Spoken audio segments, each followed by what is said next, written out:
বলতেছিল যে না এটা কখনোই সম্ভব না। আসলে তারা অনেক কিছু করছে এবং তারা চায় যে আমরা বাইরে গিয়ে অন্তত বাংলাদেশকে রিপ্রেজেন্ট করি বাংলাদেশের জন্য। আলহামদুলিল্লাহ সবকিছুর জন্য। ভাইয়ের নাম, পরিচয়? আমার নাম মোহাম্মদ পারভেজ খান, আমি আসছি নাটক থেকে। আচ্ছা, আপনি হচ্ছে অনলাইনে অ্যাপ্লাই করছিলেন বিএসসি জবসের মাধ্যমে? হ্যাঁ। আচ্ছা, এই জার্নিটা যদি একটু বলতেন। জার্নিটা বললে মূলত আমার ফ্রেন্ড থেকেই শুরু। আমার ফ্রেন্ড আমাকে মানে ফার্স্টে ওই আর কি এটা খুঁজে বের করে কোনোভাবে। তো আমি মানে দ্বিধাদ্বন্দ্বে ছিলাম আর কি যে কোন দেশে যাওয়া যায়।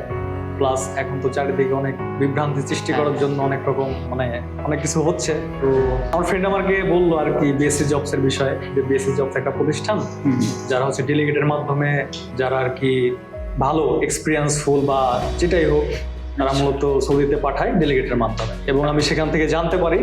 তো ফেসবুকে অ্যাড দেখি কিছু, তাদের বিষয়ে রিসার্চ করি বিএসসি জবস এর। আচ্ছা আচ্ছা। তো এখান থেকে অ্যাপ্লিকেশন করি, অ্যাপ্লিকেশন করার পরে তারা আমার সাথে যোগাযোগ করে। পরে আপনি হচ্ছে ইন্টারভিউ দিলেন, ইন্টারভিউ দেওয়ার পরে পরে কি হলো? হ্যাঁ, ইন্টারভিউ দেওয়ার পরে প্রি সিলেকশন যখন হয়, প্রথমে ওনারা প্রি সিলেকশন নিছে, তারপর আমাকে একটা নির্দিষ্ট ডেট দিছিল যে এই ডেটে আপনার মেন যে ইন্টারভিউটা এটা হবে। তো আলহামদুলিল্লাহ ওইটা যখন হয়ে যায় টিকার পরে তারা আমাকে মেডিকেল প্লাস যাবতীয় যে কাজগুলো আছে এগুলা বলে। প্রত্যেকটা কাজে তারা আমাকে হেল্প করছে। আমাদের টিমরা কন্ট্যাক্ট তো রেগুলার আপনার সাথে করছে আর কি, প্রত্যেকটা আপডেট দিচ্ছে। জি, তারা প্রত্যেকটা আপডেট দিচ্ছে। প্লাস আমার যদি কোনো সন্দেহ হইতো বা কোনো প্রবলেম ফেস করতো, আমি তাদের সাথে যোগাযোগ করলে তারা ফ্লুয়েন্টলি আমার সাথে যোগাযোগ করতো আর কি। কখনো ইগনোর করে নাই বা আমি মেসেজ দিছি 2 দিন পরে অ্যান্সার দিলে এমন না। তো তারা আমাকে রেসপন্স করছে। আচ্ছা, আপনার হচ্ছে যারা প্রথম দিকে আসছিলেন, আসার পরে একটা চিন্তা ছিল, মানে ধারণা ছিল, পরে যখন এই সব প্রসেস কমপ্লিট হলো এখন কি ধারণা? এখন তো আলহামদুলিল্লাহ ভালো। আমার ফ্রেন্ড এবং ফ্যামিলি তারা কখনোই বিশ্বাস করে নাই। তারা বলতেছিল যে না এটা কখনোই সম্ভব না, কারণ চারিদিকে যে সব মানে যে সমস্যা বর্তমানে চলতেছে। তো যাই হোক, পরে যখন ভিসা পাইলাম তখন তারা বিশ্বাস করছে। তার আগে তারা বিশ্বাসই করে নাই। তো ভিসা দেখালাম বাবাকে মাকে, তো তারা আলহামদুলিল্লাহ অনেক খুশি। আচ্ছা, এখন টিকিটটাও চলে আসছে।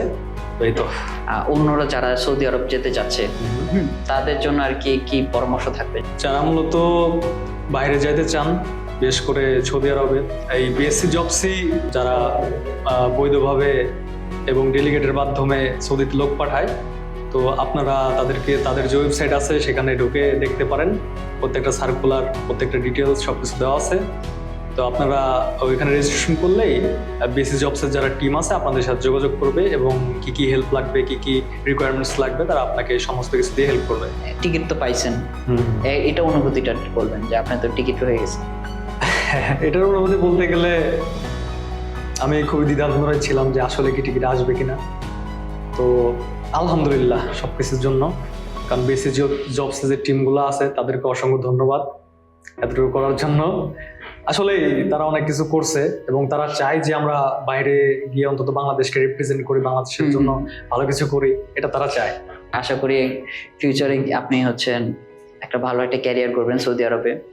আপনাকে অসংখ্য ধন্যবাদ, সবাইকে ধন্যবাদ। জেনে বুঝে বিদেশ চাই, বিএসসি জবসে ভরসা পাই।